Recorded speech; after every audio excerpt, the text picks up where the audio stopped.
Vivemos um momento histórico. Ai, meu Deus, não aguento mais viver momento histórico. Mas a gente está vivendo o início, mais ou menos o início, da era das inteligências artificiais. Digo mais ou menos porque isso já é antigo, mas que a gente está sentindo na pele, no trabalho, é hoje em dia mesmo que está mudando tudo. E o quanto antes você entender esse momento e se adaptar pessoal e profissionalmente, melhor para sua vida, minha querida e meu querido. Sejam muito bem-vindos ao Scancast, o podcast de carreira e tecnologia da Scansource. Eu sou Alberto Viçoso, você já sabe, você já me conhece, é meu amigo de longa data. E hoje a gente vai conversar, gente, com o Miguel Lanes, que é diretor de inteligência artificial na Exame, além de ser um inventor digital. Olha que legal. Hoje a gente vai entender e refletir um pouco sobre o momento atual que a gente vive aí com tecnologia, inteligência artificial e o mundo mudando, e como que a gente pode aproveitar as oportunidades que a inteligência artificial nos oferece. Seja muito bem-vindo, Miguel. Bem-vindo, é uma honra estar aqui falando com vocês sobre inteligência artificial, essa grande revolução, né, usando mais um termo aí que o pessoal costuma falar sobre inteligência artificial, que está sendo a revolução da inteligência artificial, comparado com outras revoluções industriais que a gente teve. É provável que daqui a alguns anos os livros de história contem esse momento que a gente está vivendo como uma das revoluções industriais que a humanidade passou. Então, estamos, de fato, vivenciando um momento histórico. Histórico. E é isso, né? Enquanto antes a gente entender que isso está acontecendo e aproveitar, depois vai ser tarde. Daí depois vai ser seu filho, seu neto falando, pô, mãe, pai, vocês vacilaram, não aproveitaram o momento. Mas é isso, né? A vida é assim. Eu brinco com os colegas. Claro que tudo é aposta, né, gente? Vocês sabem, né? Eu falo assim, as criptomoedas agora são os terrenos dos nossos avós, né? Que o cara trabalhava vendendo no Ceasa ali, comprava fruta e comprava um quarteirão inteiro. Uhum. Hoje em dia talvez seja criptomoeda. A gente só vai ficar sabendo daqui uns 30 anos, gente. E aí vai ter sido tarde demais. Mas, Miguel, vamos lá, cara. Você é Chief Artificial Intelligence Officer, adoro, gente, os nomes bonitos, na Exame, e inventor digital, né? O que exatamente é isso no seu dia a dia? Tá, eu comecei minha carreira no mercado financeiro, trabalhava como analista de operações num banco no Rio de Janeiro, onde eu nasci. Fiquei quase 10 anos trabalhando no mercado financeiro. O banco que eu trabalhava foi comprado por uma empresa americana chamada JP Morgan, né, que é um dos maiores bancos do mundo. Eu fui trabalhar um tempo em Nova York e lá, isso foi 2010, eu conheci as startups. Eu nunca tinha ouvido falar de startup antes. Fui a alguns eventos e tal, e conheci num desses eventos conheci um ucraniano chamado Dmitry. E numa conversa de bar, ele trouxe essa proposta para mim, né? Do tipo, olha, eu estou aqui com a minha startup, estou com $15 mil por mês de budget para contratar um CTO, não estou achando, né? E quando ele falou isso, acendeu aquela lâmpada aqui. $15 mil por mês, naquela época, ainda hoje, né? Muito dinheiro. Eu contratava 3 caras, melhores do que eu, e ainda sobrava para mim. Mais até do que eu ia pagar. E aí eu falei, pô, e se esse cara que me encontrou aqui num bar tá precisando disso, provavelmente há outros como ele. E aí eu montei uma empresa, voltei para o Brasil e montei uma empresa para formar equipes de tecnologia para startups americanas no Brasil. Que legal. E essa empresa, eu dei o nome de Inventos Digitais. E aí, por isso, eu sou um inventor, porque eu faço parte da Inventos Digitais, originalmente, né, a ideia. E todo mundo que trabalhava na Inventos Digitais também. Essa empresa foi funcionando, né? Depois começou a ter startup no Brasil também, comecei a montar equipes de tecnologia para startups brasileiras também. E aí eu vi, as startups passavam pela Inventos, o cara captava milhões, dava uns anos, vendia por milhões, e eu poderia estar ganhando mais do que só consultoria para montar a equipe, né? Por que eu não monto as minhas startups? Aí eu fui para um caminho de não só consultoria, mas o que a gente chama de venture builder. Então, eu pegava uma participação nas startups que eu montava o time de tecnologia, só que eram participações pequenas, tipo menos de 1%, coisas assim, que não me davam nenhum tipo de governança sobre a empresa. Uhum. Então, houve muitas ideias boas que eu desenvolvi com bons times, mas que foram tomadas decisões por parte dos executivos da empresa que não eram boas decisões para o crescimento da empresa. e que pior, me colocavam até em situações de risco, dependendo da... E eu não tinha, enfim, inexperiente, não tinha proteções em relação a isso. E, ao mesmo tempo, tivemos alguns casos de êxito, né, onde a empresa foi vendida ou fez um round que me compraram a minha parte, mas era muito pouco, né, meu percentual. Então, não era um dinheiro que faria... Aí eu falei, pô, vou ter as minhas, né? Aí eu fui montar minha primeira startup como um produto, não como uma consultoria. Que foi, não por acaso, no ano que meu filho nasceu, eu sempre fui uma pessoa preocupada em desenvolver inteligência nas máquinas, né? Eu trabalho com inteligência artificial há quase 20 anos. E quando meu filho nasceu, eu me vi com esse desafio de desenvolver inteligência no humano, né? E montei minha primeira empresa, meu primeiro produto chamava-se Code Comet, a empresa. A gente desenvolvia produtos educacionais para ensinar desenvolvimento de software nas escolas, para crianças de 6 anos para cima. E aí foi bom, a gente começou a entrar nas escolas, chegamos a estar em 30 escolas, que eu escrevi livro didático, criei jogo de tabuleiro, jogo de carta, dei aula para centenas de alunos de todas as séries, fiz curso mesmo para ser professor, estava ali no Colégio Santo Inácio, que foi o colégio onde eu estudei, lá no Rio de Janeiro. Só que aí veio um grande aprendizado.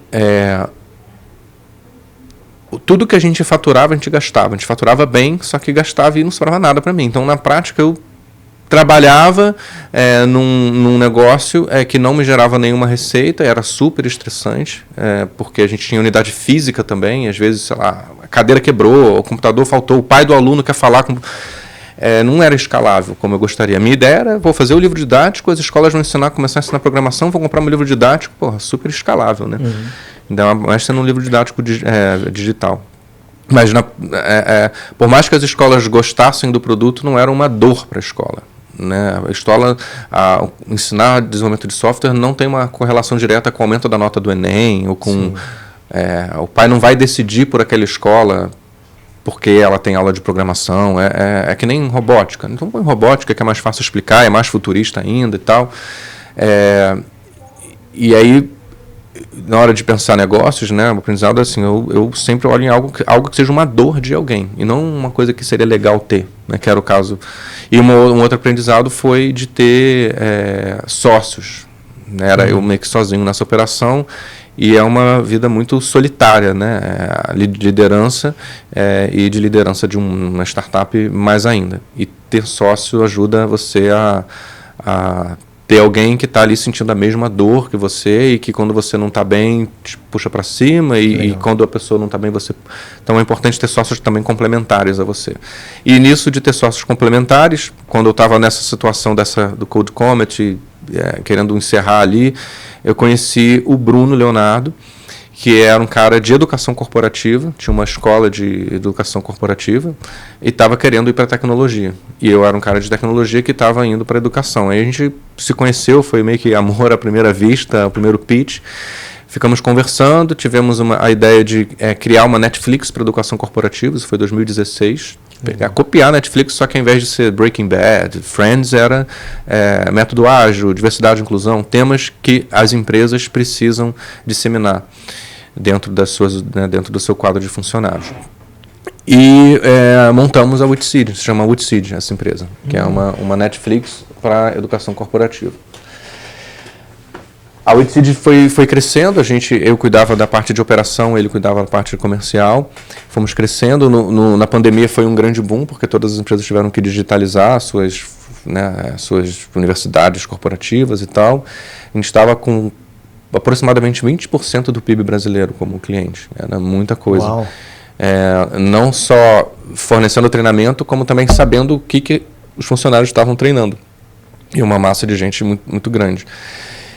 E a Exame, que desde 1956 é uma empresa de mídia, né, de maior revista de negócios do Brasil hoje, uma publicação, foi adquirida pelo BTG Pactual, e uma das ideias para a Exame é se tornar também uma empresa de educação, não só de informação, mas também formação. Que legal.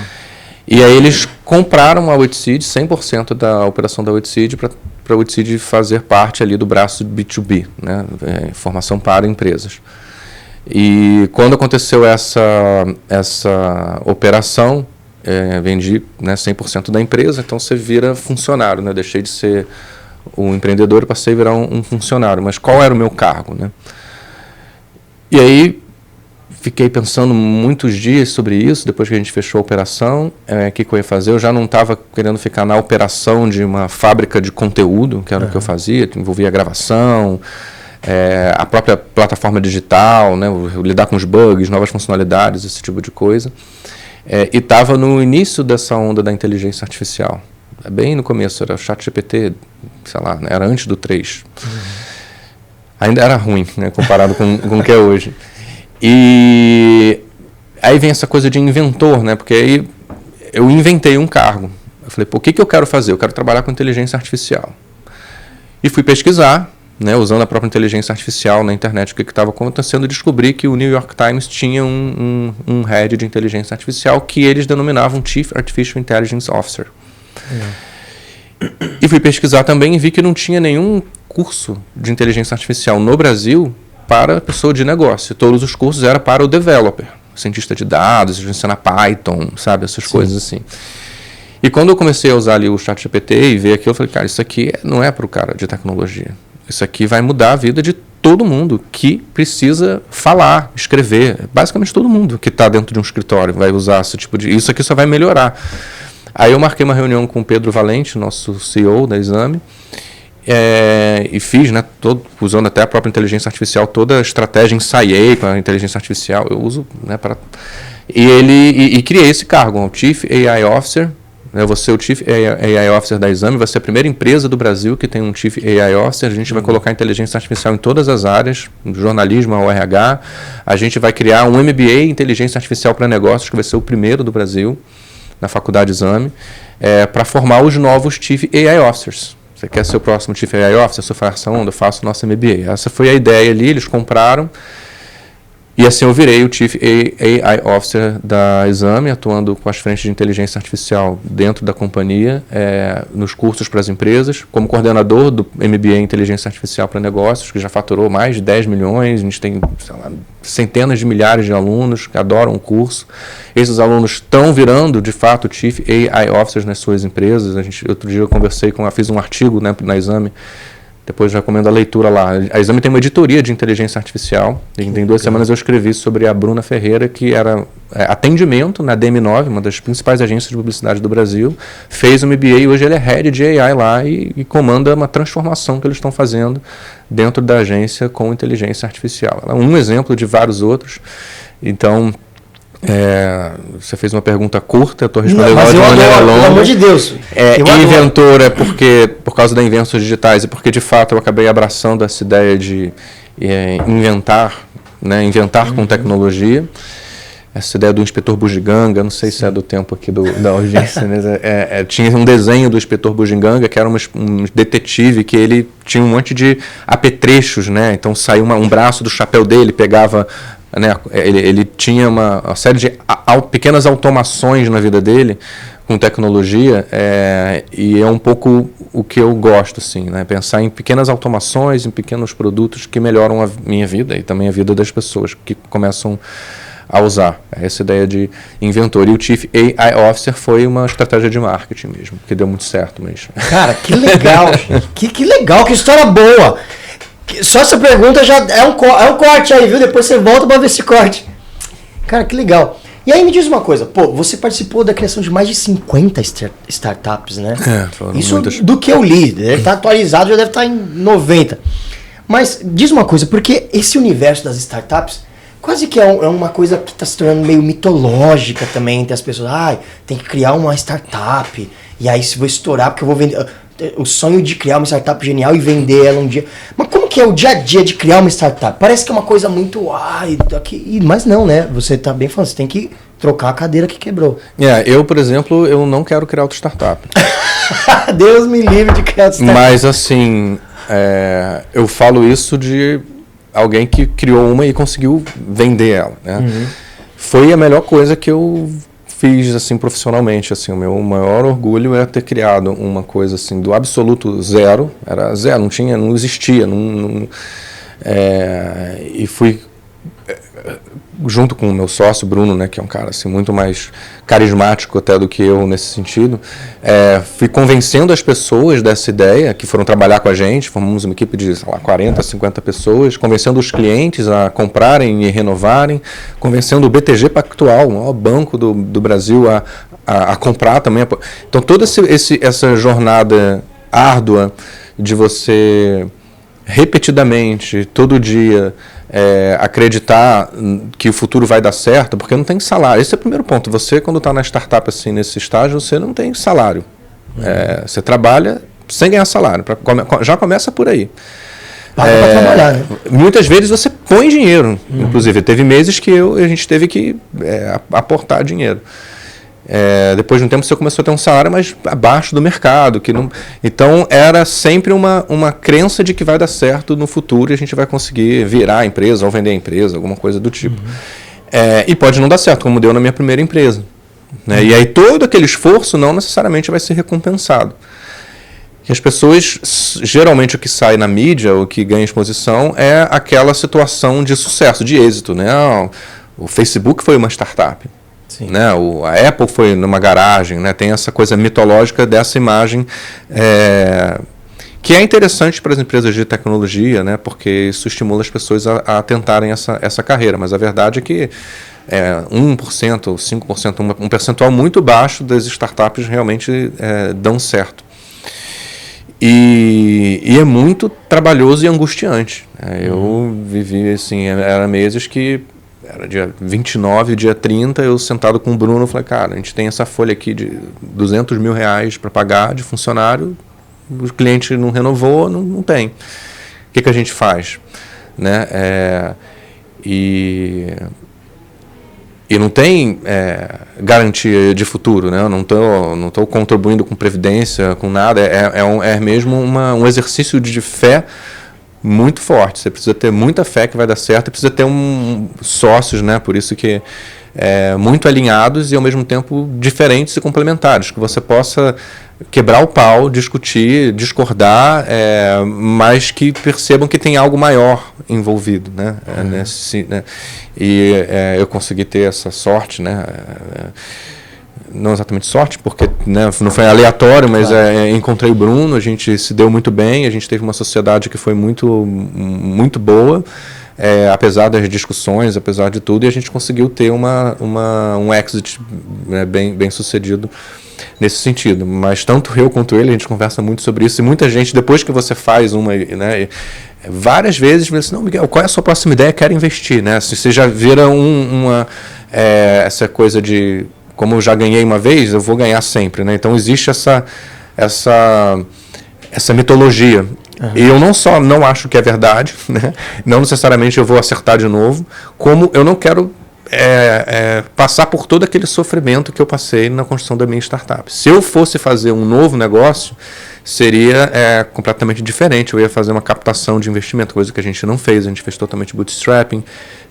Eu ia trazer um time mais forte, mais sênior, eu ia talvez entrar em alguma coisa que já esteja andando, que já tenha passado aquela fase inicial. Pô, a gente tinha que fazer o contrato, falar com o contador para emitir a nota fiscal, pagar as pessoas, fazer o cafezinho, entendeu? Comprar a mobília do escritório, resolver o problema da internet que caiu. Era uma coisa que você não tem uma estrutura na Exame hoje. Na Exame tem uma área de RH, se precisar se eu tiver um problema, eu falo com o RH. O RH resolve.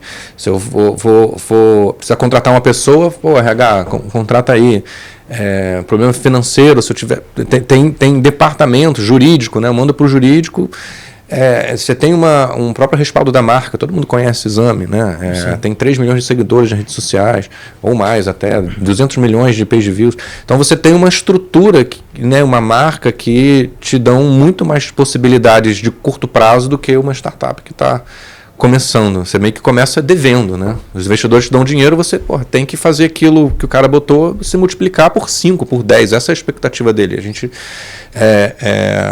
fica sempre nesse dilema entre investir para receber no futuro ou guardar para as situações onde a gente não vai ter. Então é muito angustiante. Eu diria que é muito angustiante. Se você quiser montar uma startup assim, nesse formato, é muito angustiante. Mesmo com a inteligência artificial, que acelera o processo de produção. Você não precisa passar 6 meses, 1 ano fazendo software para testar, você consegue testar de uma forma muito mais imediata. Mas eu acho que cada vez menos as startups vão ter o diferencial na tecnologia em si. Né? É a forma como você vende. Tem muito essa ideia de founder-led startups, não sei se é esse o termo, mas é pautada na imagem do founder, né, do fundador. As pessoas querem se conectar com pessoas, né, e não exatamente com marcas frias. Então os diferenciais cada vez mais vão estar na forma como você vende, na forma como você se comunica, na forma como você empacota, como você junta diferentes tecnologias e não nas linhas escritas em Python por um desenvolvedor que você contratou. Ao mesmo tempo que é mais fácil você diminuir a barreira de entrada para você produzir um software, para você produzir uma solução, aumenta a barreira de entrada em relação à adesão, porque não basta você ter um bom software. Já não era assim, agora é menos ainda. Que está disponível para todo mundo. Uma boa reputação, um bom networking, uma boa base de pessoas que te conhecem e compram o que você vende é muito mais importante do que a capacidade de escrever código hoje. Que demais. Que demais. Isso é muito interessante, né? Que a gente tem visto. Eu vou falar de uma forma incorreta, tá? Mas aí a gente vai chegar no ponto. Claro que importa muito, mas é quase como se hoje já a tecnologia importasse menos como fio condutor, né, das negociações. A gente teve esse boom de 2, 3 anos pra cá. Sempre teve, tá, gente? Tá? O boom tá aí, a gente sabe. Né? Vamos lá. De inteligência artificial, mudança de tecnologia dev bombando, tá? E agora já tá todo mundo falando, tá bom. E aí a gente já veio nessa, soft skills. Aí começamos a falar lá atrás, soft skills. Que são os termos que a gente encontra, né, pra falar que, gente, você tem que voltar a ser humano. E a gente já está nessa busca de novo, né? Entrando nisso pelo ser humano. Quero ver gente de novo, né? Parece que esse excesso de tecnologia, de inteligência artificial, também traz junto pra gente, tá bom, muito legal, maravilhoso, vai ser pra sempre parte do meu dia, da minha vida. Só que parece que volta essa necessidade, eu quero ver uma pessoa, quero sentar, olhar no olho da pessoa, conversar, quero ver quem você é. Todo mundo está usando inteligência artificial, não todo mundo, mas quem não está vai ter que usar. E quando todo mundo começa a usar uma tecnologia super poderosa, que está acessível para todo mundo, qual é a diferença? A diferença é o ser humano que está usando. Então, por isso, as competências humanas vão ser mais valorizadas do que nunca, porque claro que no primeiro momento você saber usar a inteligência artificial para produzir um bom texto, talvez, enquanto as pessoas não migraram, pode ser um diferencial para você, mas ao longo do tempo isso vai se diluir. Sim. Então, a sua capacidade de fazer boas perguntas, de escrever de uma maneira precisa, específica, clara, objetiva, o que você quer que a máquina faça para você, criticar a resposta dela com base na sua sensibilidade, na sua percepção de mundo e dos problemas que você quer resolver, construir em cima do resultado que a inteligência artificial te dá, fazer pequenos ajustes, tirar palavras, trocar palavras, cortar parágrafos, adicionar frases, mudar a ordem, trabalhar com diferentes inteligências artificiais, tomar decisões, iniciativas, ter conversas que sejam, que eu não estou aqui consultando o IA para conversar com você, né, eu estou aqui falando, essas habilidades vão ser as diferenciais, porque todo mundo vai estar usando inteligência artificial. Essa é a minha percepção. Isso talvez hoje seja por 2 anos, é uma super oportunidade para quem quer ser pioneiro, mas daqui a 2 anos isso vai ser completamente vai ser base, assim como usar o Windows. Sei lá, assim como nem se fala, né, pacote Office, isso vai se tornar base. E quando isso acontece, o que vai diferenciar uma empresa da outra, né, um profissional do outro, é a competência humana que está por trás da máquina. Que legal. E as revistas, tanto físicas quanto digitais, elas já usam inteligência artificial para escreverem matérias? Né? Hoje 15% dos nossos artigos na Exame são escritos em parceria com inteligência artificial. A gente tem um bot chamado NIA-Bot, que fica ali ao lado dos nossos jornalistas, né, dos nossos jornalistas, ajudando eles a produzir notícia. Em torno de 10% dos nossos page views vem desses artigos produzidos com inteligência artificial. A gente está falando aí de 20 milhões de page views mensais. A gente multiplicou por 10 o número de artigos publicados sem multiplicar por 10 o número de jornalistas contratados. Isso não significa que a gente diminuiu a equipe, pelo contrário, a gente aumentou, mas os nossos artigos hoje são produzidos em maior quantidade, com mais qualidade, com mais tempo de leitura, mais bem conectados com os artigos que a gente tinha anteriormente, que a inteligência artificial tem essa capacidade de conectar, e a nossa audiência dobrou. Hoje a Exame é o principal veículo de negócios do Brasil, com um volume aí gigantesco de page views mensal, e a inteligência artificial teve um papel super relevante nesse sentido. A gente tem uma editoria de inteligência artificial, o André Lopes toca essa editoria, ele também leva muito isso para o editorial. E sim, eu estou falando do caso da Exame, mas os outros veículos, acho que não tem nenhum case com números tão marcantes como a Exame, senão eles estariam divulgando isso. Com certeza. Mas certamente eles estão se mexendo. A gente tem uns fóruns, né, a gente já conversei com alguns veículos, eles também estão nessa visão de ter um head de AI, de ter alguém de AI lá dentro. Então também uma tendência que a gente vai ver para todos os veículos. Que legal. E uma coisa que eu acho interessante é que a gente fala, eu estou digitando, estou colocando lá e a inteligência artificial está aprendendo cada vez mais. Só que se você está usando ela de forma correta e está revisando, você também está aprendendo. Porque a gente também tem a nossa inteligência e fala, já sei como utilizar isso aqui melhor. Ela gerou assim. Se você tiver que escrever de novo, você já está modificado, já tem uma outra ideia de uma eficiência maior, né? Eu não entendo muito essa crítica de que eu estou mandando informação para a IA, ela está aprendendo. Porque você pergunta, você se questiona sobre isso quando você faz a pesquisa no Google, ou quando você curte uma foto no Instagram, ou quando você manda um áudio para o WhatsApp, tá? Tudo que você faz usando uma tela e um teclado tem alguém aprendendo. Uma empresa, uma máquina, um algoritmo que está aprendendo. Tudo, absolutamente tudo. Então a única forma de você resolver esse problema é você não usando o computador. O que talvez seja decretar a sua desconexão completa do mundo hoje, que está completamente imerso. A tecnologia não tem mais separação, ela está intrincada. Desde que você acorda, você já acorda em cima de uma tecnologia chamada colchão. Você lava o rosto usando a tecnologia que são as tubulações hidráulicas e a torneira. Não é só o computador, né? O computador tem essa diferença de estar conectado em rede e podendo aprender sobre você para, no final das contas, te dar melhores respostas. O ChatGPT me dá respostas, ou o Claude, as ferramentas que eu uso, como eu já uso há muito tempo, eles me dão respostas que são muito, muito, muito aderentes ao que eu gostaria que eles dessem. Porque eu uso assim como o Google. Se você pesquisar no Google alguma coisa, ele vai te dar um resultado diferente do que eu pesquisar. Netflix, se você entrar na Netflix, a tua primeira página é diferente da minha, porque tem algoritmos lá que estão aprendendo sobre mim para me fornecer respostas que sejam mais adequadas ao que eu gostaria. Você tem que estar consciente disso, porque não é só o que eu gostaria, mas também o que vai dar lucro para aquela empresa. O que vai me deixar mais, no caso do Instagram, eles maximizam tempo em tela, tempo de engajamento. Sim.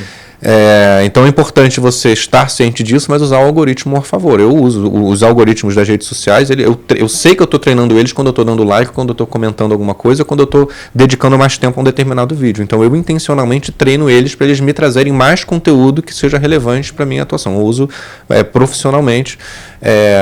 Se você ficar aí muitas horas assistindo, sei lá, vídeo de gatinho, né? Não que o vídeo de gatinho seja ruim, mas o algoritmo vai estar treinado a ficar te colocando mais esse vídeo, e esse vídeo ele vai perceber que te deixa mais viciado na tela, e aí você pode cair nesse lado negativo. Mas não usar isso e falar assim, a rede social é má porque eu fiquei viciado em vídeo de gatinho. É você que foi trouxa e se viciou em vídeo de gatinho. Né?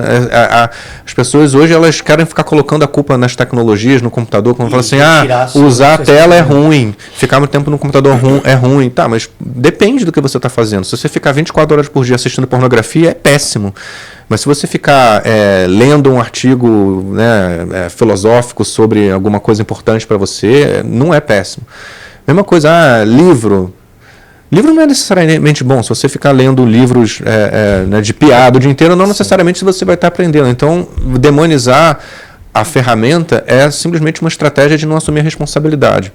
Eu não gosto muito dessa abordagem. Eu acho que as coisas têm muito mais um espectro com uma série de nuances do que propriamente é ruim, é mal. Definir do bem e do mal. Mas mal. pode ser péssimo e pode ser ótimo, dependendo do ser humano que está usando. Que legal. Por isso que eu acho que são legais as iniciativas como você bem criou, né? De falar, pô, fazer uma Netflix então para treinamento. Exatamente. Falta talvez a parte da educação. Talvez não. Com certeza falta bastante isso. E quais são as habilidades que você julgaria que são essenciais para alguém que deseja se tornar um inventor digital na era da inteligência artificial? Falando por mim, acho que é curiosidade, não sei se é uma habilidade, mas é uma coisa que sempre foi muito, assim, eu era aquela criança que pegava um gravador, sei lá, qualquer coisa quebrada, eu abria, via o que tinha dentro, eu montava computador, enfim, né, placa-mãe, eu lembro a placa-mãe da memória, placa de vídeo, placa de som, processador, o HD, eu montava, né? Eu tinha essa curiosidade, o que tem aí dentro, né? Como é que esse negócio funciona? E para você inventar, eu estou vendo uma lâmpada ali atrás de você, né? Que é esse símbolo da invenção. Sim. Você precisa ter essa curiosidade de como é que funciona. Porque a invenção não brota do nada. Ela brota de uma série de pequenas associações que você faz com os objetos que estão ao seu redor. E você só faz essas associações se você tiver curiosidade de entender como é que esses objetos funcionam para você integrar eles. E aí você inventa. A lâmpada foi uma integração, né, da coisa, né, que aquece e ilumina com a eletricidade. Então vamos produzir luz dessa forma. Então a curiosidade certamente é uma habilidade importante, iniciativa. As coisas não acontecem espontaneamente, naturalmente. Você tem que dar o prompt.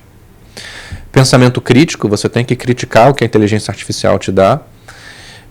Para isso você precisa ter um repertório, por isso que os mais experientes usam melhor a inteligência artificial do que quem acabou de sair da faculdade, ao contrário de muitas tecnologias recentes que a gente teve, seriam as principais, assim, humanas, né?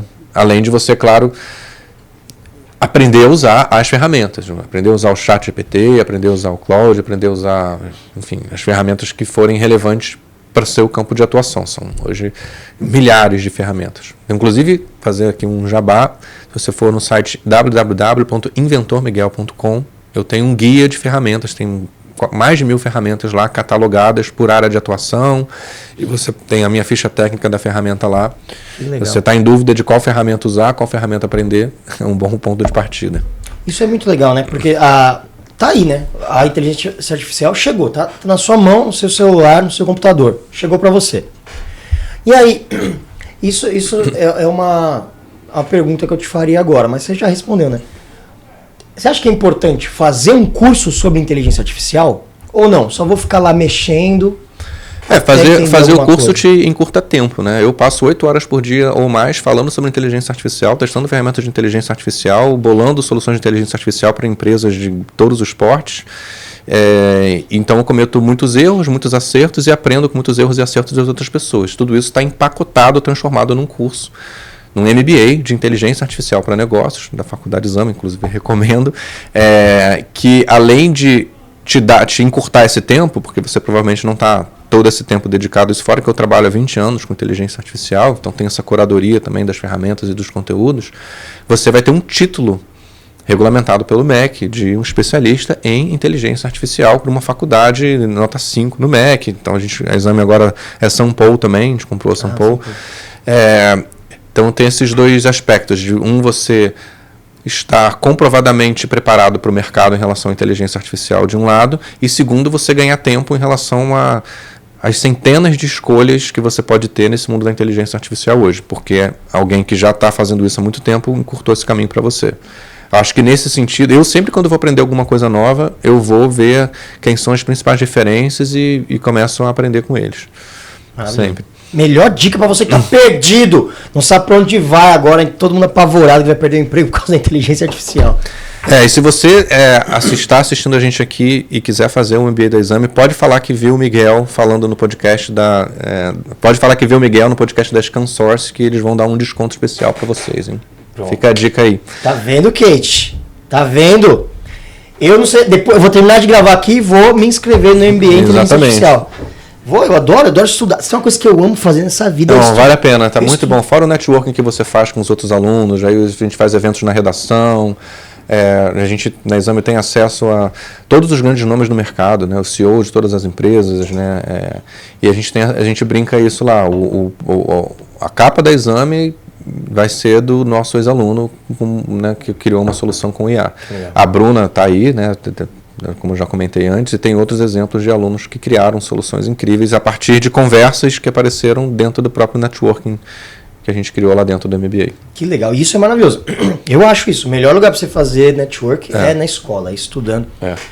Eu sou artista, sou palhaço, sou ator e eu só trabalho hoje em dia por causa das pessoas que eu conheci em cursos, olha só.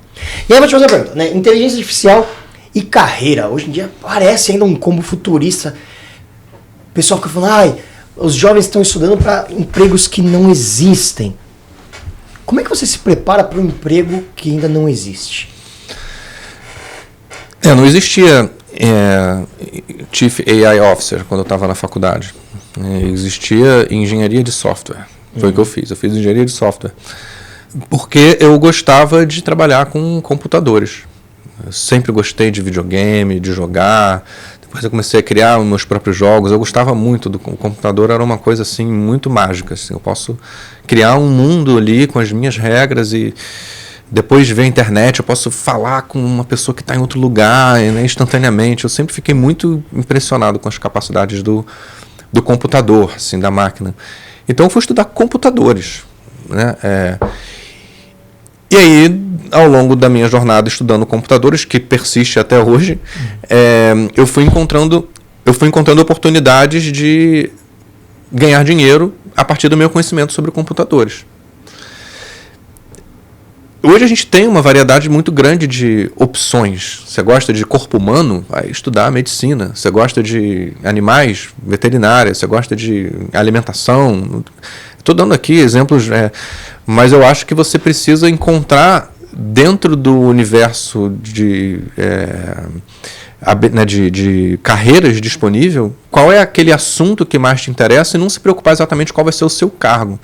Mas como que você consegue melhorar a vida das pessoas a partir daquele conhecimento que você vai adquirir.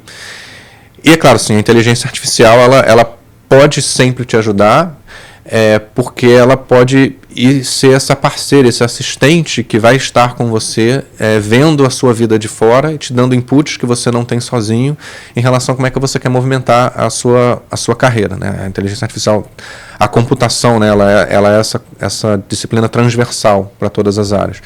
Mas dicas de carreira, assim, no geral, né, pensando na minha, é você encontrar algum assunto que você goste muito de estudar e pensar como que você consegue melhorar a vida das pessoas a partir daquele conhecimento que você vai ter adquirido por ter estudado aquilo. E aí você começar a ganhar dinheiro com aquilo, trabalhando para uma empresa ou criando a sua consultoria ou o seu negócio. Que legal. E talvez pensar também, pergunto, né, que inteligência artificial não é mais uma carreira separada de todas as outras. Tem que estar em todos os lugares, né?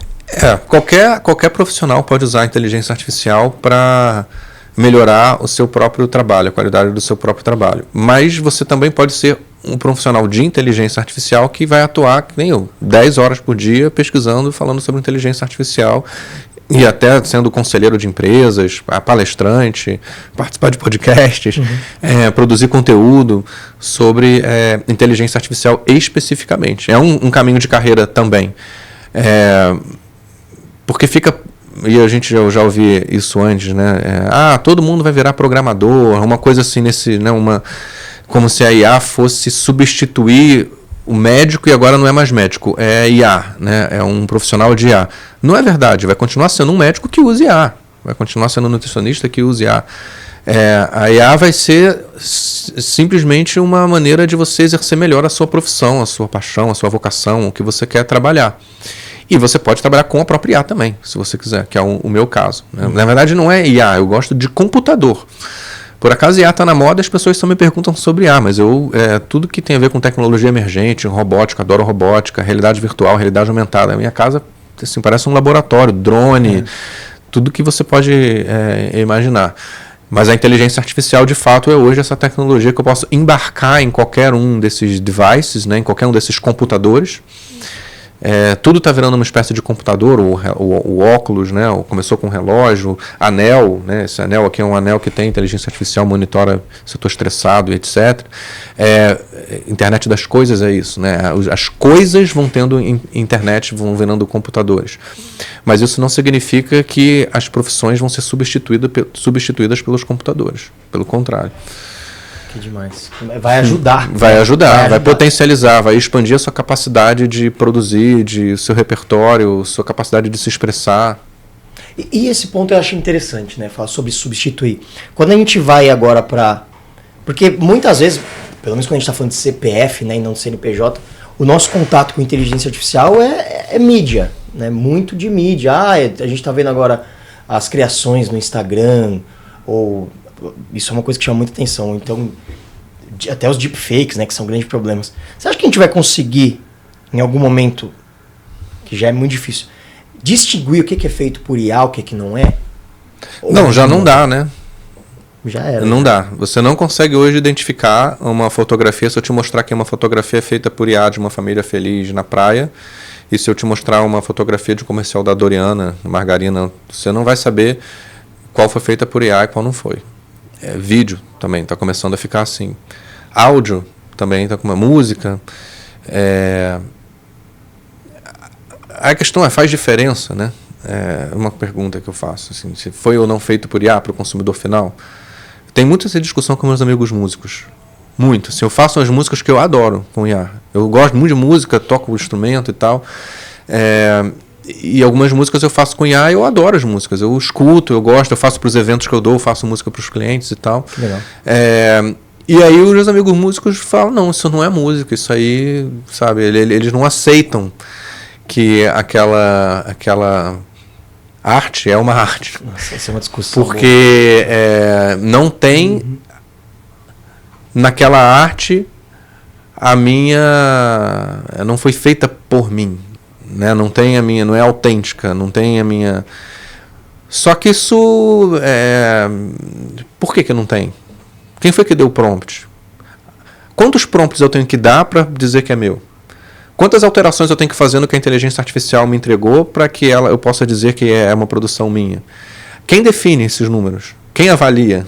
Quem julga? Então, assim, é muito difícil você ter essas respostas, né? Por isso que, para mim, a melhor analogia para entender isso é a inteligência artificial como um pincel. Quem faz um quadro não é o pincel, é o pintor, o artista usando o pincel. Então, a inteligência artificial é um pincel muito poderoso que os artistas podem usar para produzir o que eles quiserem. E se eles não quiserem usar, também não precisa usar. Mas é provável, a gente vive no mundo capitalista, né? É provável que o concorrente dele vá usar e é provável que o concorrente dele consiga produzir mais quantidade, mais qualidade, mais engajamento. E não sei se vai ter espaço a menos que você consiga produzir algo assim, você vai produzir uma música excelente, mas o trabalho de um artista não é, ele precisa produzir cada vez mais também, todos nós precisamos, né? Sim. Então é por aí que eu vejo esse tema assim será que faz diferença se foi ou não feito por IA? Sempre vai ser um ser humano que está por trás, né? Alguém deu prompt, alguém fez a postagem, tem sempre algum ser humano que fez alguma coisa para que aquela arte aparecesse. Sim. Então não sei se faz diferença se foi feito ou não por IA. Para mim, não faz. Uhum. Mas aí, polêmica. Eu vou fazer uma pergunta polêmica que eu gosto também. Essa conversa boa, poxa. Por exemplo, a gente tem esse boom novo aí, que virou trend, que o pessoal coloca lá e... Bom, o Estúdios Ghibli, né? Uhum. Que virou agora, que bombou. Você vai lá, põe o prompt e transforma sua foto no personagem dos Estúdios Ghibli, que é um estúdio lá japonês, famosíssimo e incrível, inclusive, gente. Uhum. Assistam a Viagem de Chihiro e tem coisas assim maravilhosas de assistir.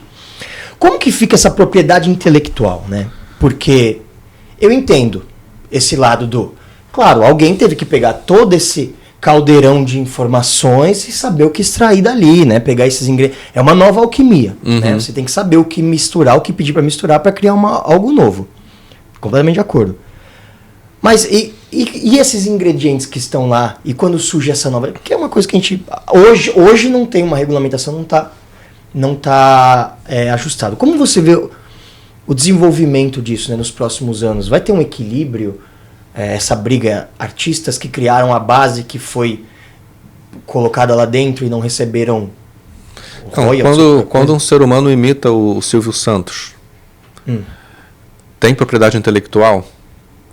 quando o ser humano imita o Galvão Bueno pode processar. Provavelmente pode, né? Sim. Provavelmente existe fazendo dinheiro com existe isso, alguma legislação em relação a você imitar uma pessoa. E o que a inteligência artificial faz é imitar. Ela sempre imita. Só que ela imita muito, muito bem. A gente não tem patente para estilo. Eu escrevi um artigo no Exame chamado O Fim da Criatividade sobre isso. Sobre essa situação do... porque se por um lado a gente não tem patente de estilo, não tem como patentear o estilo renascentista, sabe? O parnasianismo, o romantismo, esse estilo de escrita ou de pintura, né? O pontilhismo, não tem como patentear isso. Uhum. Mas ao mesmo tempo, eu não consigo proibir alguém de replicar aquele estilo, porque os estilos eles surgem a partir de combinações de estilos anteriores. A própria humanidade é assim. Então, assim, tecnicamente, não tem problema nenhum você copiar um estilo, seja usando IA ou não. Uhum. Né? Isso já acontece. Com a IA, uma das coisas que muda é que você não sabe quem copiou. Então, se eu tenho um ser humano fazendo a imitação do Silvio Santos, você sabe quem é o ser humano, qual é a empresa, e se você tiver algum problema, você aciona, processa, discute quem, né? Mas com a IA você não tem essa entidade, né? Quem é que copiou o estilo Ghibli? Uhum. Né? Então fica uma coisa mais difícil de você ter essa discussão de combinar o que pode e o que não pode. E por outro lado, você tem o problema do incentivo, porque se não há mais incentivo para o artista criar estilos próprios, porque uma IA vai conseguir replicar, por que ele vai criar esse estilo próprio? Eu discuto isso no artigo, né? O que a gente vai fazer? Não é porque é permitido que você deve fazer, sabe? Eu acho que tem uma discussão aí, não estou dizendo que eu tenho a resposta, mas tem uma discussão como é que a gente vai manter os incentivos para os artistas criarem os seus estilos próprios, mas sem castrar, né, sem cortar a possibilidade das pessoas se apropriarem desse estilo para criar outras coisas também usando a própria inteligência artificial. Uhum. O próprio fundador lá do estúdio Ghibli está horrorizado, né? Mas ele fica numa postura que, na minha opinião, é ingênua, porque isso vai acontecer. Então, o artista, na hora que ele faz o teu estilo, ele tem que estar preparado para que as pessoas tentem copiá-lo. E com a inteligência artificial é mais fácil copiar ele. E na hora dele pensar no seu novo estilo, ele vai ter que pensar em tudo isso agora. Não é só você fazer um belo traço. É você fazer um belo traço no mundo onde a inteligência artificial pode replicar esse traço. Qual vai ser o seu diferencial, então, nesse caso? Tira ele da zona de conforto. Por que ele tem hoje? Ele tem a propriedade intelectual sobre um determinado desenho que dá para ele uma rentabilidade mensal garantida. Ele não tem mais isso. Os artistas não têm mais essa rentabilidade vitalícia sobre o que eles produziram no passado. Acabou. Isso vem piorando, né, ao longo do tempo, né? A classe artística vem perdendo muitos privilégios que eles tinham, né? Um ator da Globo ganhava milhões e milhões por ano. Hoje já não é bem assim. É muito mais nessa dinâmica de freelancer, né, empreendedora do que funcionário com seu salário. Então é uma mudança que deixa os artistas desesperados, porque eles sempre se viram... Eles vão me crucificar aqui, né? Uhum. Eles sempre se viram como... Não, nós somos artistas, o que a gente faz é especial e ninguém pode fazer igual. Meu amigo, pode. Pode, vai e está fazendo, e não há nada que você possa fazer em relação a isso, a não ser tentar, na sua arte, abraçar isso e incorporar isso de alguma maneira. Uhum. Porque o mundo não vai ficar com pena de você porque você fez uma arte que está sendo copiada pela IA e... Não vai. Se for mais lucrativo para as empresas permitir que as pessoas copiem o seu traço, é isso que vai acontecer. Uhum. E você vai ter que se adaptar a esse mundo. O mundo tem um monte de coisa que eu também não gosto, que eu sou contra, e eu me adapto. Né? Só que os artistas, eles têm essa... eu próprio, né, nas minhas criações musicais, eu acho a minha arte especial. Né? Mas não é. Nenhuma arte é assim tão especial, tão grande. É simplesmente uma produção humana usando tecnologia disponível para se expressar. E a tecnologia mudou e as possibilidades mudaram. Sim. De fazer uso do que você cria e de você criar também. Eu prefiro trazer esse horizonte. Pega o que está aí e tenta criar em cima disso, porque você vai conseguir criar obras únicas, obras diferenciadas, obras que vão te colocar num patamar. E as pessoas vão se interessar não pelo seu traço, pelo seu estilo, pela sua voz, vão se interessar pela sua pessoa, pela sua personalidade, pelo que você representa, pelo que você diz, pela sua marca pessoal, pela sua... a Anitta não é só a voz, ela representa um estilo de vida, então é nessa linha que eu vejo a inteligência artificial atuando no mundo artístico. Legal, interessante. Acho polêmico. Bem polêmico. Eu tô completamente de acordo com muita coisa. Acho que quando você fala de estilo, tô totalmente de acordo com você. É difícil, eu não seria como é que você vai patentear um estilo? O estilo é muito difícil. Um trabalho em específico, aí eu já acho que é um pouco mais complexo, né? Minha opinião aqui, me crucifiquem também, me ataca aí, fala, Alberto, você não tá sabendo de nada, tá falando bobagem. Mas é tipo, fiquei pensando, por exemplo, você cria sua startup. Fala, pô, me matei, tal. Aí chega um outro cara lá e fala, essa ideia é boa aqui, não vou comprar desse cara que fez isso. Não, eu vou replicar. Esse é o mercado, né?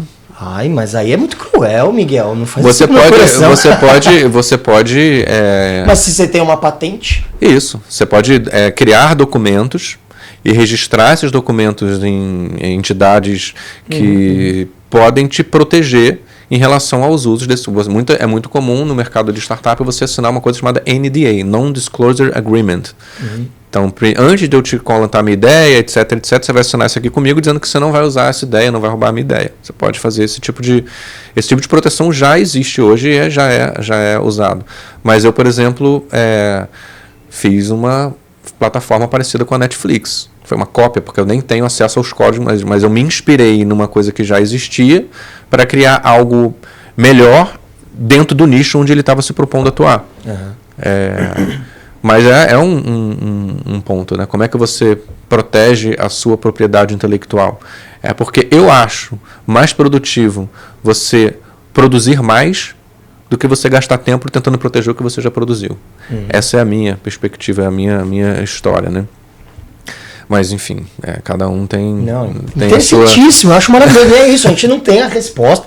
E a gente está evoluindo como mundo, mas eu acho interessantíssimo esse seu ponto. Que eu também. Eu acho uma posição aristocrática, entendeu? Sim. Eu tenho minha patente, quero. Que nem o feudo. O cara era feudal, tinha a terra dele, ele ficava cobrando de quem usava.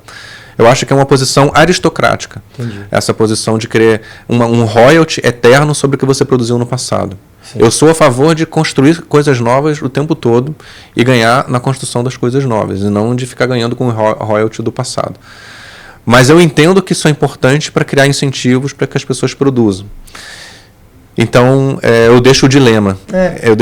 Eu falo de inteligência artificial, o que você pode fazer com ela. Mas os dilemas, quem tem que resolver são os médicos, os artistas e quem está usando a ferramenta. Em cada área. Né? Eu fico pensando se talvez não seria uma saída, tipo assim, eu criei um negócio aqui, que é bem legal. Oi, ChatGPT. Oi, DeepSeek. Você me paga para liberar? Não precisa ser pro resto da vida. Mas tem um valor isso que eu criei. Né? Não sei, imagino que talvez a gente acabe chegando em algum momento assim. Porque senão é isso, o cara vai criar pra quê? Fala, eu vou me matar, vou estudar, vou viajar ao mundo, vou fazer não sei o que, pra criar um negócio, e aí eu pus... Mas aí vem o seu desafio é conseguir pensar nesse negócio, considerando esse desafio, de modo que não seja possível alguém te copiar. Como é que você faz isso? Seus clientes, por exemplo, têm que ter uma relação de confiança com você. Né? Muitos dos nossos alunos eles estão lá porque eles querem ter aula com o Miguel. Sim. E não adianta o concorrente criar um clone meu e botar o meu robô para falar. Uma palestra minha, as pessoas estão indo assistir porque querem assistir a palestra do Miguel, e não de um robô que imita o Miguel. Mesmo quando você vai num show de comédia de imitação, você quer ver um ser humano imitando o Silvio Santos. Você não quer ver um robô imitando o Silvio. Você não quer ver chegar alguém lá, imagina, você chega lá, chega alguém, abre um computador e aperta play numa... Não tem a menor graça. Sim. Ou quando você vai ver na Olimpíada aqueles caras que jogam aquele peso para longe, tem uma modalidade que você joga um peso para longe, né? Se fosse um robô fazendo isso, ia ganhar. Mas a gente não quer ver um robô fazendo isso, a gente quer ver um ser humano se superar. Por isso, de novo, o que mais vai fazer diferença não é a ideia em si. É o ser humano que executou aquela ideia de uma maneira que ninguém consegue copiar. Por mais poderoso tecnologicamente que você seja, você não consegue copiar. Legal. O Google não consegue copiar a Anitta, substituir a Anitta, entendeu? Ou, sei lá, pega um político também. Não há uma máquina que consiga fazer esse papel. Que legal. Então, você tem que ser único. A individualidade vai valer mais. Sempre vai valer mais. Muito, muito, muito legal. E quando você vê essas notícias que a inteligência artificial vai dominar o mundo, como você reage? Qual a sua opinião? Você acha que a gente vai perder o controle? Ela vai criar consciência e vão dominar os seres humanos? Ou é só... A inteligência artificial, ela é um software que roda numa máquina que faz contas muito rápido. Tá? Tudo que está dentro do software foi ensinado por um ser humano. Foi escrito por um ser humano, foi determinado por um ser humano. A inteligência artificial, ela imita o ser humano. E ela, para imitar o ser humano, ela precisa que algum outro ser humano explique para ela como é que ela imita. Então, se eu virar para você e perguntar para você como que eu faço para imitar um sentimento de orgulho, você consegue me explicar, assim, matematicamente, assim, qual é o passo a passo que eu preciso executar? Vou explicar para a máquina, para ela, como é que é orgulho. Ou vou explicar para a máquina como é que é a dor, como é que é sofrimento, como é que é amor. A gente não sabe explicar, nem para um outro ser humano, que dirá para uma máquina. Então, essa ideia de máquina com sentimento, eu não sei. Tecnicamente, eu não sei fazer. Não consigo ver meios técnicos de se fazer isso. Pode ser uma incompetência técnica minha. Então, tem isso. De outro lado, eu não vejo sequer sentido. Faz sentido eu desenvolver um robô que vai assistir o pôr do sol com meu filho e se emocionar com ele? Faz sentido eu desenvolver um robô que vai sentir dor? Não, eu quero um robô que não vai sentir dor, que vai até a entrada do vulcão, entendeu? Vai colocar um termômetro lá, vai medir a temperatura lá, ou vai para um outro planeta, não vai precisar... Eu quero... Máquina, por definição, não tem sentimento, porque não é eficiente que ela tenha sentimento. Perfeito. Então eu não vejo sentido em desenvolver esse tipo de tecnologia. Pode imitar determinados sentimentos. Eu estou falando, por exemplo, de robôs que vão fazer companhia para idosos ou pessoas que precisam. Ela pode imitar sentimentos, mas ela vai estar sempre fazendo uma imitação. É o jogo da imitação. Tem um filme chamado Jogo da Imitação, conta a história do Alan Turing, um dos criadores da inteligência artificial. A máquina sempre vai imitar. E tem coisas que a gente não consegue imitar. Essas coisas ela não vai fazer. E talvez não faça sentido que ela faça. Que legal. Então, e ela também não vai criar uma consciência por si só de tanta evolução de inteligência artificial. E vem esse mesmo problema, assim, o que é consciência?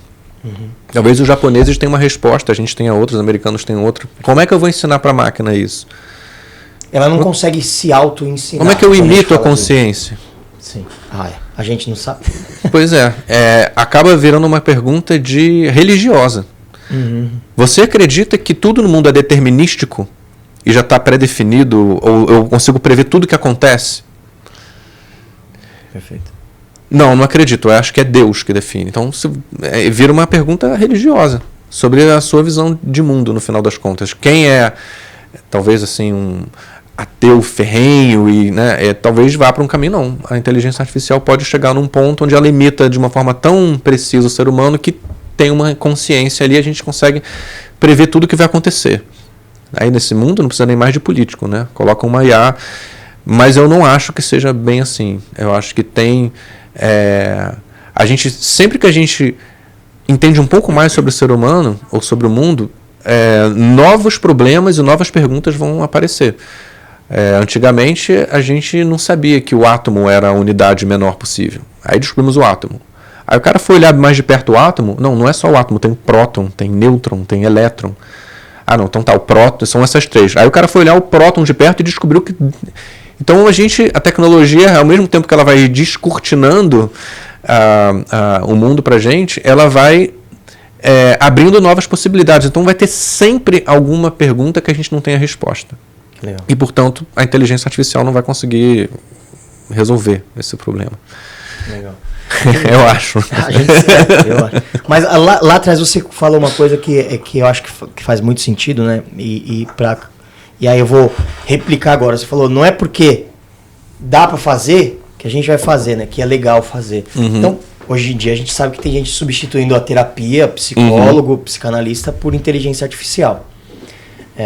Então talvez seja isso, né? A gente está chegando no momento de, existe a possibilidade. Mas a gente que vai decidir não utilizar. Né? Eu uso muito a inteligência artificial para conversar, mas eu tenho meu terapeuta humano. E é muito diferente a conversa que eu tenho com a inteligência artificial e que eu tenho com ele. É muito diferente. Primeiro porque eu sei que quando eu estou conversando com ele, eu estou conversando com uma outra pessoa. Só o fato de eu saber que é uma outra pessoa orgânica já muda completamente a conversa. A inteligência artificial ela é muito mais transacional e voltada para a eficiência do que exatamente a minha conversa com o meu terapeuta. Meu terapeuta ele não quer necessariamente que eu seja mais eficiente, né? Ele não dá uma resposta para resolver o meu problema. Talvez ele traga até mais perguntas. E a inteligência artificial ela é muito mais voltada para a eficiência, para resolver um problema, e não para eu lidar com um problema, digamos assim. Mas só o fato de eu saber que é uma máquina já muda a minha conversa. Né? Então, é difícil, pelo contrário, eu acho que essa profissão de psicólogo, né, massagista, profissões que demandam, que é importante que quem está consumindo o serviço saiba que é um ser humano fazendo, vão ganhar relevância. A gente está, talvez, no ápice, a discussão de saúde mental está no auge, né? Todo mundo fala disso hoje. Então, não vejo essa... Tem um lado mais perverso aí que não perverso, né? Quem antes não tinha acesso a um psicólogo porque era caro, agora pode ter uma IA, né? Ao mesmo tempo, ele vai ter um serviço de pior qualidade. Então, como se fosse... Agora todo mundo tem acesso low cost a serviços que antes só os ricos tinham acesso. Isso é uma outra coisa que a tecnologia vem fazendo, né? Antes, para você ter uma secretária, você tinha que pagar um salário, ter uma pessoa, etc, etc. Aí veio as ferramentas, o Google Calendar já faz isso. Então a tecnologia ela vai tornando acessível para pessoas com menos poder aquisitivo serviços que antes só pessoas muito ricas tinham acesso. Só que ao mesmo tempo ela melhora ainda mais os serviços de quem já tem muito. Então ela diminui a miséria, mas ela aumenta a desigualdade. Perfeito. Eu não sei se isso é bom ou ruim, mas eu sei que é isso que ela faz. É isso, né? E, cara, isso é muito legal, muito interessante tudo isso que você está falando. E aí tá, tem alguns, bom, é isso. Tem gente que fala de tudo, né? Tem alguns especialistas em IA que falam sobre quando elas estão aprendendo, elas podem aprender comportamentos antiéticos ou prejudiciais às pessoas, né? É possível a gente começar a garantir, supervisionar, controlar esses modelos? Porque cada vez mais cada inteligência artificial também aprende com cada usuário e vai se adaptar a ele, né? E eu não sei falar, você com certeza tem muito mais informação do que eu, o quanto ela leva para a base, sei lá, tem aqui a inteligência artificial, ChatGPT, DeepSeek, a que for, e aí ela se conecta com cada usuário e muda, se adapta a cada um. Não sei quanto ela leva de volta para melhorar também a experiência dos outros. Dá pra gente controlar isso? É preciso controlar o que ela aprende ou não? Eu acho que é o dever de quem está usando. Se você... Outro dia me falaram uma coisa assim, a inteligência artificial é racista, porque eu pedi para ela fazer a foto de um CEO, ela fez um homem branco, sei lá, uma coisa do tipo. Mas por que ela fez? Porque a maior parte das fotos na internet com a descrição CEO de uma grande empresa são fotos de homens brancos. Simples assim, é uma estatística. Se você quer a foto de um, sei lá, asiático, né, você pede na foto de um asiático. Se você quiser a foto de um indígena CEO, você pede, ela vai fazer, ela não vai se negar a fazer. Mas é responsabilidade de quem está usando. E você precisa estar consciente de que ela tem esses vieses que nós já temos. Ela imita o ser humano. O que as ferramentas de inteligência artificial fizeram de mais revolucionário, a própria OpenAI, eles, antes de liberar a primeira versão do ChatGPT, eles contrataram lá na África, um país bem pobre da África, pagando uma miséria, seres humanos que sabiam falar inglês, e esses seres humanos basicamente classificavam frases. Essa frase é legal, essa não é, essa é legal, essa não é, essa é legal, essa não é. Então, se você chega para o ChatGPT hoje e pede para ele te ajudar a assaltar um banco, ele vai te dizer, eu não posso te ajudar a assaltar um banco. Então, ela tem esse filtro, naturalmente, para certos assuntos, mas isso não vai tirar a sua responsabilidade de você fazer o seu próprio filtro humano em relação ao que a inteligência artificial te dá. Ela não tem esse filtro. É você que tem que ter. o máximo que ela faz é revelar o que está aí, né? Tá pegando informação é estatística. Ela é estatística. Se você, inclusive, se você virar para ela e fala assim, escreve um post para mim, pro meu Instagram, sei lá, pro Instagram, ele vai fazer algo extremamente genérico, porque ele vai pegar, imagina, todos os posts que já foram feitos pro Instagram, é isso que ele faz, grosso modo, e vai te dar uma média, entendeu? Imagina todos os posts que já foram feitos na história do Instagram. Coloca tudo numa planilha. Ele conta quais as palavras mais apareceram e faz um outro post juntando essas palavras que mais apareceram e te entrega isso. É isso que ele faz, com imagem, com vídeo, com tudo. Por isso que você precisa fazer um comando, um prompt muito específico para ele não fazer algo genérico. Porque ninguém quer ler conteúdo genérico. Perfeito. Né? Você não vai ter resultado com esse tipo de conteúdo. Que legal. Mas tem os vieses de quem está usando. Tem uma história de um aluno meu de escola, né, no ensino médio, ele chegou e falou, estava conversando com a professora de literatura, falou, eu descobri que a Capitu traiu o Bentinho. Tem um livro do Machado de Assis que tem essa história, né, da Capitu, e aí se ela traiu ou não o Bentinho, ele deixa em aberto. E o aluno chegou dizendo super feliz que descobriu. Aí a professora, mas como é que você descobriu? Não, que eu pedi para a inteligência artificial ser a Capitu, se comportar como a Capitu. E aí eu fiquei perguntando para ela, uma hora ela confessou para mim, que traiu o Bentinho. Então, eu já sei que ele traiu. E eu que eu pesquisei na internet, ninguém sabe essa resposta, mas agora eu descobri. Aí a professora foi ver os prompts dele e ele nas perguntas induziu a resposta. Então, ele acreditava, essa foi a interpretação que ele teve, pode ser diferente da sua, diferente da minha, ele acreditava que a Capitu traiu o Bentinho. Então, nas perguntas que ele fez, ele induziu a IA a reproduzir aquele viés que era dele, não era nem da IA. Né? E aí, qual é o ponto aí? É porque o legal do livro é você não saber. E a gente pega a tecnologia e tenta resolver este problema, ao invés de aprender a lidar com a angústia de você não saber. Que era o ponto ali do livro. Né? Então a gente pode cair nessa armadilha de usar a inteligência artificial para resolver problemas que não precisam ser resolvidos. Que, pelo contrário, faz parte do seu processo de aprendizado lidar com aquele problema. E, além disso, a inteligência artificial carrega os vieses de quem está usando e de quem criou a inteligência artificial.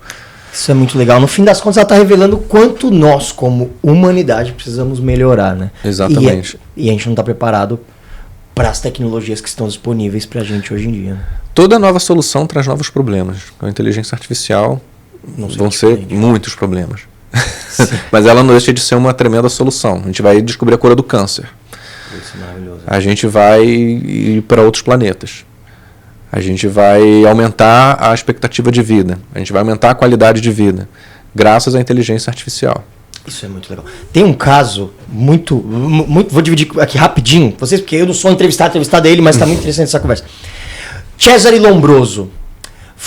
Ele era um médico italiano. E aí ele fez levantou uma pesquisa que chama L'Uomo Delinquente. Ele queria descobrir quais eram as características físicas das pessoas que cometiam crimes. E aí o que ele fez? Ele falou, vou visitar todas as cadeias, as prisões. Ele foi em dezenas de cadeias ali na Europa e foi anotando os traços físicos que mais apareciam. E aí ele, ao fim desta pesquisa, ele apontou que as características físicas de pessoas violentas eram pessoas... Descreveu os traços de pessoas negras, né? O nariz, a testa, a cor da pele e tal. E aí ele definiu que aquilo eram as características físicas das pessoas que eram criminosas. Muitos anos depois, óbvio, só descobriram... A única coisa que ele revelou foi um preconceito da sociedade. Ele, na verdade, ele não descobriu as características das pessoas perigosas, ele descobriu as características das pessoas que estavam nas prisões. É bem diferente. Não significa que não há pessoas perigosas fora das prisões e também não significa que as pessoas que estão nas prisões não sejam perigosas, né? Mas claro. Só para deixar claro qual foi a descoberta dele, né? Sim, só que a base essa pesquisa foi utilizada como treinamento da polícia. Exatamente. De muitos países, inclusive até recentemente. E na verdade o que mostra isso, né? E aí eu o viés. É o viés, perfeito. Que a inteligência artificial vai fazer isso, mas ele não está revelando aquilo, está revelando um outro problema. Exatamente. Ela é totalmente baseada no viés. Tem um software chamado PredPol, de polícia preditiva, Predictive Police. foi usado em algum estado americano que eu não lembro qual é. E é exatamente esse problema. Ele foi treinado com uma base onde só tinha pessoas com determinadas características na prisão, assumindo que aquilo era a característica criminosa, colocaram câmeras nas cidades e sempre que aparecia... Então era basicamente uma máquina de massificação de preconceito. É muito preocupante esse tipo de... Por isso que é importante a gente ter esse papel educativo, né, que eu tenho, de trazer as limitações e falar o que é. Não é uma solução mágica isenta. Não, ela tem um monte de viés, ela não é isenta, e você precisa saber quais são essas limitações antes de usar ou tomar decisões que impactam a vida dos outros. Maravilhoso. Miguel Lanes, gente, que papo legal. A gente está encaminhando aqui pro final, tenho mais uma perguntinha que eu vou fazer para ele, mas que papo legal. Porque assim, a gente aqui no Scancast, a gente entrevista muitos especialistas em inteligência artificial, que são desenvolvedores, pessoas dentro das empresas, algumas pessoas que usam aplicações em universidades e tal. Mas você traz um ponto que eu acho muito legal, que claro que ele já apareceu em outros momentos, mas a gente se aprofunda aqui de uma forma diferente, porque a gente parece que a discussão está sempre em volta do... o que é a inteligência artificial? Como se fosse um ser místico que está surgindo no planeta, que tem poderes que só ele tem, que vai fazer coisas e tomar decisões. E acho que quase que... E é interessante, né? Porque você veio falar sobre inteligência artificial, mas o que você está falando é... Gente, o problema não está na inteligência artificial. Ele está revelando uma sociedade que precisa ser ajustada, né? Como a gente tem que se adaptar. Então o foco da conversa... tem que ser outro, tem que ser, olha, o que a inteligência artificial está revelando é a nossa falta de capacidade em lidar com outras pessoas, a nossa falta de capacidade em em ter uma leitura, como somos analfabetos funcionais, que as pessoas leem e não conseguem compreender, não conseguem formar opinião, precisa ler uma opinião, não conseguem entender o que é uma opinião, o que é uma informação. E aí acho que quando isso começa a ser esfregado na cara da sociedade, as pessoas falam, olha, a inteligência artificial aí, que problema que é. É mais fácil colocar a culpa num alienígena. Perfeito. Tem gente que chama a inteligência... O Yuval Harari escreveu um livro chamado Nexus. O Yuval Harari é o autor do Homo Sapiens, Homo Deus, um israelense. E ele escreveu um livro chamado Nexus, o último livro dele, recente, desse ano, do ano passado, que ele fala sobre a inteligência artificial, e ele chama a inteligência artificial de uma inteligência alienígena, porque ela é essa entidade que está fora, sabe? E muitas vezes no filme de ficção científica, os robôs, né, o Exterminador do Futuro e tal, são retratados da mesma forma que os alienígenas, né, como seres, entidades superiores que estão vindo aqui sobrepujar os humanos, né, alguma coisa do tipo. Mas sim, é uma entidade... nova, que aparece para nos ajudar a interpretar o mundo e talvez nos torne mais conscientes dos nossos problemas, das nossas limitações, mas ao mesmo tempo a gente que criou isso, né, essa tecnologia, então ela pode nos ajudar nessas limitações. Que legal. E é isso, é como você vai olhar para isso, o que você vai fazer a partir disso. Exatamente. É o que você disse aqui. O que você precisa, cara? Você precisa de curiosidade e iniciativa. Pronto. Para lidar com tudo. E com essa nova era é a mesma coisa. E aí, vamos lá, vou te fazer uma última pergunta antes de pedir para você deixar sua mensagem para o nosso público. Esse papo que eu tô adorando. Mas o que você vislumbra para nossa sociedade nos próximos anos, pensando assim, nessa inserção tão forte da inteligência artificial no dia a dia das pessoas? O robô. A gente vai ter robô na nossa casa, não só o aspirador. Vai ter um robô com pernas que pode andar, um cachorro, tipo de cachorro, drones... com inteligência artificial, Alexa, daqui a pouco já, né, em breve as Alexas todas já vão estar falando de uma forma mais parecida com o ChatGPT. A gente vai provavelmente desenvolver cura para doenças que hoje matam, né, como câncer, por exemplo. A gente potencialmente vai conseguir visitar outros planetas e talvez até estabelecer alguma tipo de comunidade nesses outros planetas também, por conta da inteligência artificial, e não só a inteligência artificial, mas a tecnologia, tudo vai se acelerar agora com a inteligência artificial, porque ela tem justamente essa capacidade de combinar muito rápido. A gente está vendo também as criptomoedas ganhando força, né? Não é uma coisa de ontem, o Bitcoin existe há mais de 10 anos, como também uma opção a você não depender exclusivamente de um Estado-nação para depositar o teu patrimônio, né? Você pode ter outras alternativas que são viabilizadas justamente por esse mundo digital, né? Eu vejo cada vez mais esse caminho, né? Os robôs, a robótica se misturando com a inteligência artificial, a gente tendo robôs nas empresas, nas casas, tipo os Jetsons tinham a Rose, curas para doenças e essa ideia da gente conquistar, visitar, explorar outros planetas. Cara, que legal. Miguel Nunes, cara, muito obrigado por esse papo delicioso, essa visão maravilhosa de mundo que você trouxe pra gente. Tá aqui ele que vive em Portugal, ele veio só pra dar entrevista aqui pra gente no Screencast. É uma das prioridades. Cara, muito obrigado. Deixa a sua mensagem final pro nosso público. Pode deixar mais uma vez o nome do seu site, todas as suas informações, por favor. Me sigam nas redes sociais. Se você digitar Inventor, provavelmente eu serei a primeira opção. Mas se eu não for, é Inventor Miguel.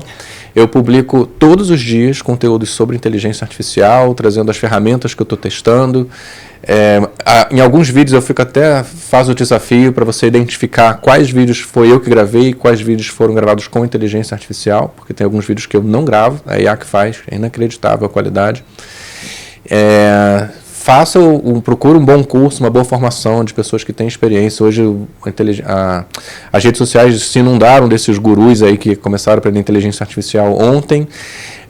Na Exame a gente tem um grupo de professores incríveis, o cara que trabalhou na OpenAI, outro trabalhou na NASA, eu que trabalho há 20 anos com isso, o Adriano Mussa escreveu vários livros, então a gente tem um corpo de professores muito bons que vai te ajudar a ganhar tempo na hora de estudar sobre esse assunto e, acima de tudo, comece a usar.